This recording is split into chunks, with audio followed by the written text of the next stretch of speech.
Welcome. Welcome. The Internet was originally created by a government defense agency, but it quickly became a platform for the growth of a new industry worldwide, offering a wide range of attractive products and services. As the web became popular with hundreds of millions of users, intelligence agencies like the NSA decided to use it for its own purposes. An instrument for global communication soon became a tool for massive spying, part of a surveillance industrial complex.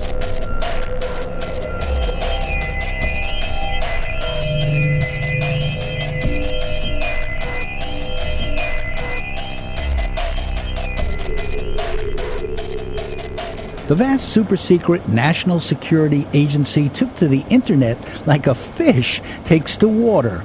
There is an often invisible but deep connection between a high-tech government intelligence service and the corporate world, as well as tensions between the companies, their customers, and the government.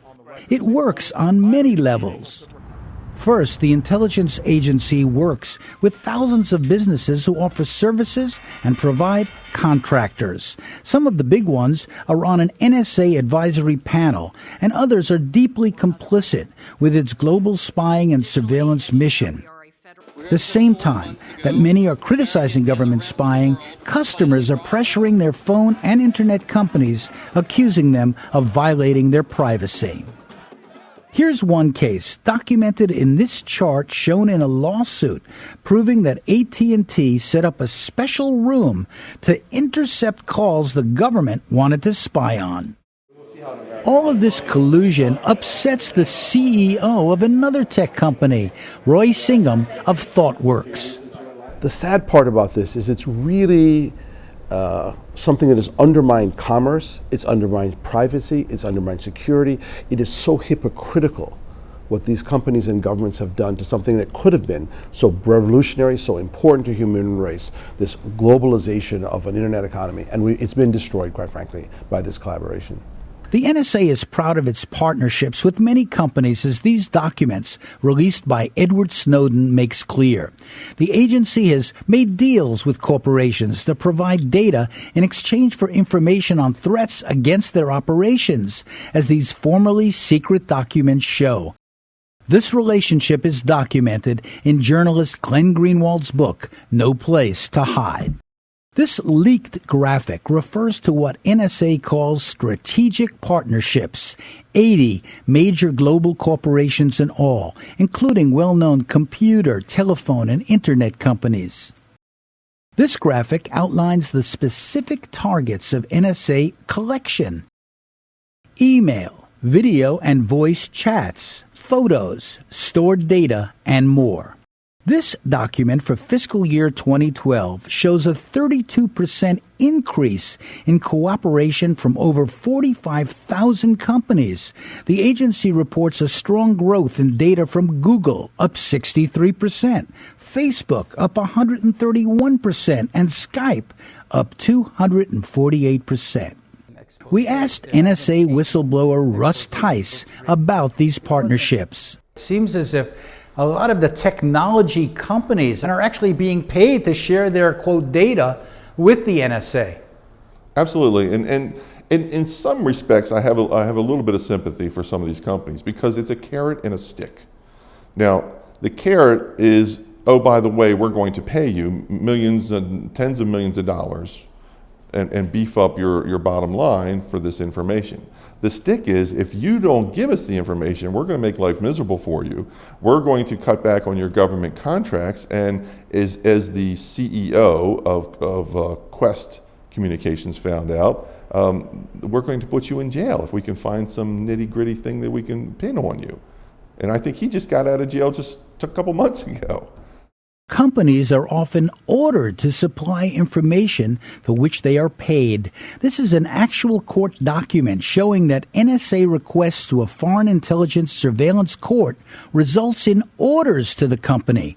The companies like this process because they can then claim they are being forced to cooperate and not because of all the money they make.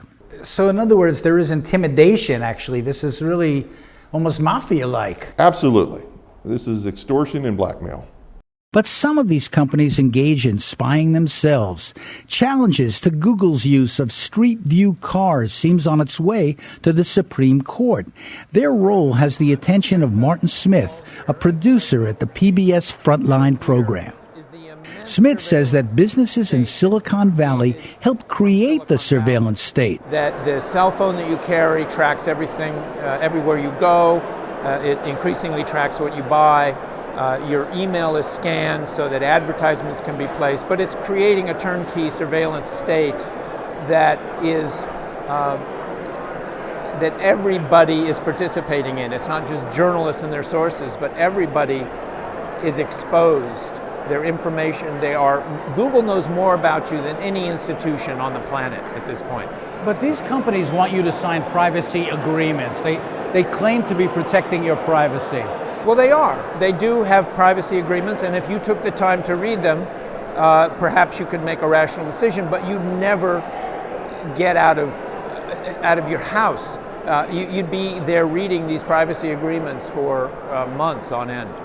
Alfredo Lopez runs an internet business to empower citizens. You're a customer of a company, you sign a privacy agreement with them. They want you to, they have an implied contract with you to actually ensure that your data is treated confidentially and private. Right. But they've broken that, haven't they, many of them? They've broken it, and they also, you have to really be careful. Google collaborates with the U.S. government. It's on a bunch of committees with the U.S. government. And its privacy and data protection agreement has more holes than a piece of Swiss cheese.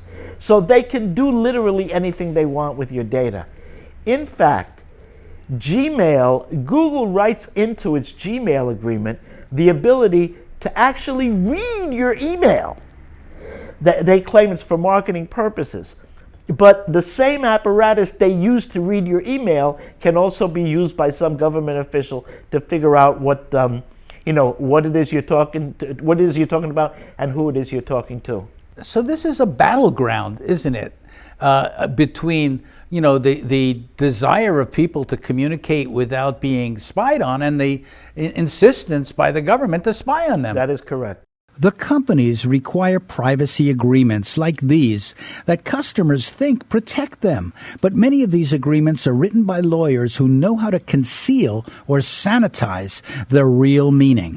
The language is deceptive, writes critic Wolf Richter. They're all doing it. They're part of the enormously hyped bubble of big data, whose business model is to collect and monetize your personal information, which has become part of a new asset class. And seeing this, the NSA is dying of data envy. At the same time, initially at least, most of the big companies would not discuss their involvement or deny it. Larry Page of Google said, press reports that suggest that Google is providing open-ended access to our users' data are false, period. Facebook's chief security officer Joe Sullivan said, we do not provide any government organization with direct access to Facebook servers. Later, Mashable reported Google, Microsoft, Yahoo, and other tech giants knew of the existence of the secret NSA surveillance program, PRISM. NSA's general counsel says tech companies were aware of PRISM, they just didn't know it was called that. Early on in the debate, there were some statements by companies who may or may not have been involved in the program saying, well, we never heard of PRISM. But whether they ever heard of PRISM, any company that was from whom information was being obtained under 702 knew that it was being obtained. Correct. PRISM is just an internal government term that as a result of the leaks became a public term, but collection under this program is done pursuant to compulsory legal process that any recipient company would have received. According to Tom Gelton, a correspondent for National Public Radio, the NSA and many companies signed on to an ESF, Enduring Security Framework, to work together in a mutually rewarding way. As part of what's called the Enduring Security Framework, chief executives of top U.S. corporations are brought to Washington 2 or 3 times a year for a one-day classified briefing For each session, the CEOs get special top-secret clearances so they can be told about the latest in cyber weaponry. They can then go back to their companies and take steps to deal with the threats they hear about, threats they may not previously have taken seriously. Suddenly, tech companies began spending millions to boost their images. Right now, we exist in a surveillance state. I have no doubt in my own mind that we have, the corporate players and the government spies have put in place a mechanism where they can monitor almost everything at real time. And to assume that our secret policies, which are judged by courts that are secret, and issue mandates that are secret, to believe that this secret mechanism will safeguard us from devolving into a police state, I think is really the height of recklessness. Al Jazeera published emails showing a close personal relationship between Google execs and NSA. No wonder journalist Glenn Greenwald says, there almost is no division between the private sector and the NSA, or the private sector and the Pentagon when it comes to the American national security state. They really are essentially one.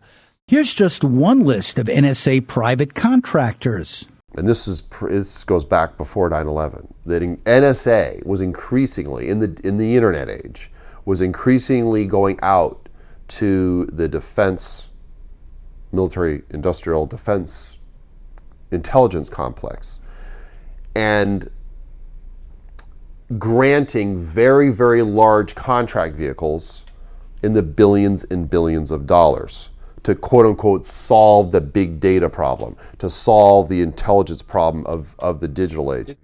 Former NSA executive Thomas Drake told us a less expensive in-house surveillance program was later junked and replaced by one built by a private contractor, SAIC, at a much higher cost. The dark secret, right, which I've continued to talk about, is that the very best of American engineering innovation had already solved the problem. They just chose to ignore it.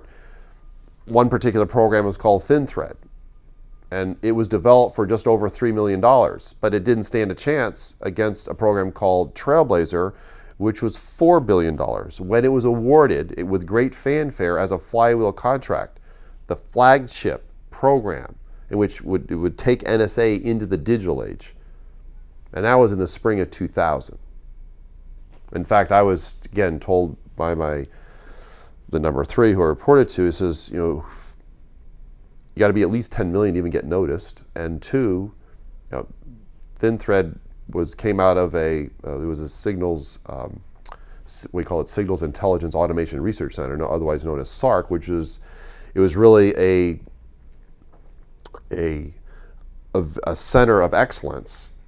But it was internal. Had about a dozen people, right? And guess what? It was replaced by a $4 billion project. That $4 billion project had been already awarded. It was the corporate solution. You did not challenge the corporate solution. Even though the acquisition regulations, the contract regs, require you to determine if there are any alternatives or existing solutions that meet the requirements. Because you're outsourcing. This was a choice, another critical strategic decision that was made by General Hayden, which was we're going to buy the solution, not make it. There was no in between. Working for spy agencies can become a company's profit center. The conglomerate that Edward Snowden worked for reportedly made over $1 billion servicing defense agencies like NSA. Silicon Valley is escalating pressure on President Barack Obama to curb the U.S. government surveillance programs that vacuum personal information off the internet and threaten the technology industry's financial livelihood. A coalition that includes Google, Apple, Yahoo, Facebook, and Microsoft lashed out in an open letter printed Monday in major newspapers. The crusade united 8 companies that often compete fiercely against each other, but now find themselves banding together to limit the potential damage from revelations about the National Security Agency's snooping on web surfers. As exposés of the corporate role mounted, foreign companies no longer wanted to do business in America.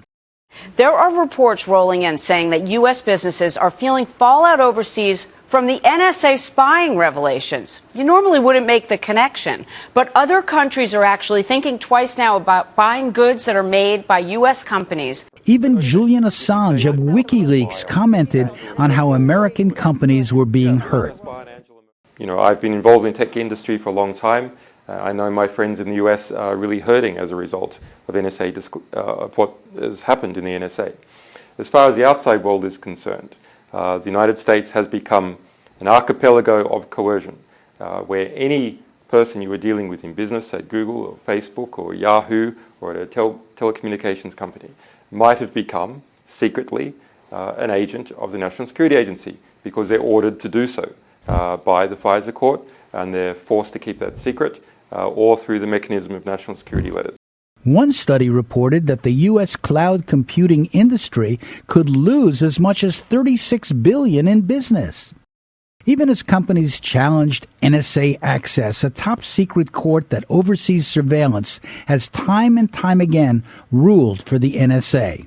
Some companies like Microsoft published a secret internal manual to show employees how to cooperate with government requests. This one was leaked. This manual shows that the company set up a special portal for government agencies to make requests. Google decided to publicize the growing number of requests for information they were receiving to show how transparent they are. Then, for PR reasons, many companies began pressuring the government publicly to reform NSA. You know, so frankly, I think that the government blew it, right? I think that they blew it on communicating what they were, basically the balance of what they were going for here with this. So, you know, the morning after this started breaking, there were like a bunch of people asked them what they thought, and the government's comment was, "Oh, don't worry. Basically, we're not spying on any Americans." Right? And it was like, "Oh, wonderful. Yeah, it's like that's really helpful to companies who are trying to serve people around the world and really going to inspire confidence in American internet companies. It's like thanks for going out there and being really clear about what you're doing." So I think that was really bad. Some companies are now defying the NSA. Others say the government is irresponsibly blaming them unfairly. The tech industry is less thrilled that the White House is shining a light on their data collection practices through its big data report.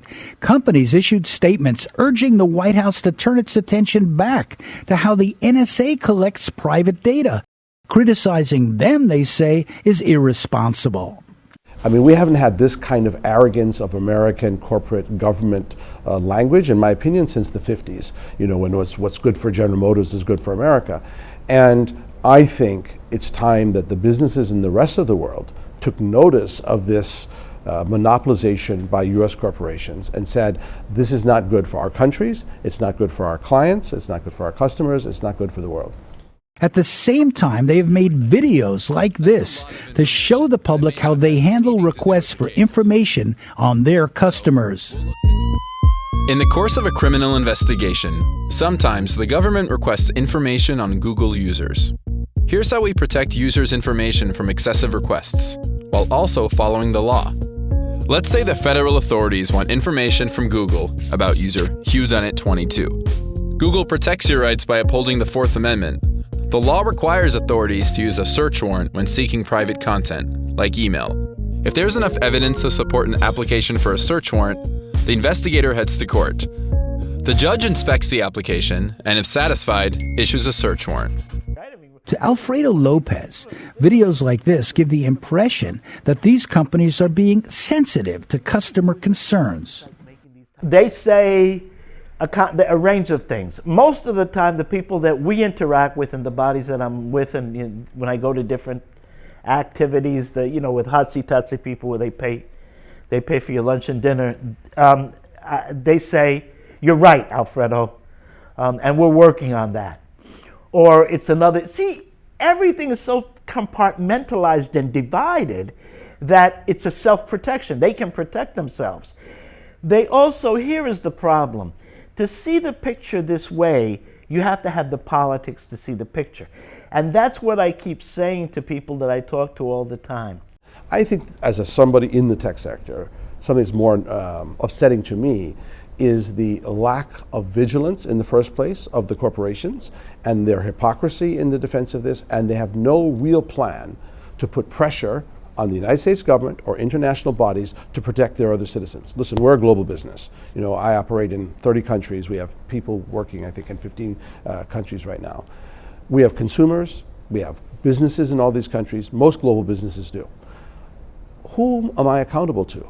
Am I not accountable to my client in India or to my client in South Africa? Of course I am.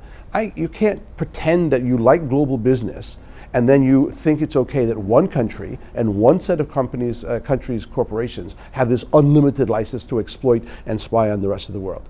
You cannot proceed from the premise that the government has the right to conduct surveillance against you or anyone else. It does not have that right under the Constitution of the United States. It says it clearly. And, you know, all this stuff about, well, we have to surveil criminals and terrorists and everything.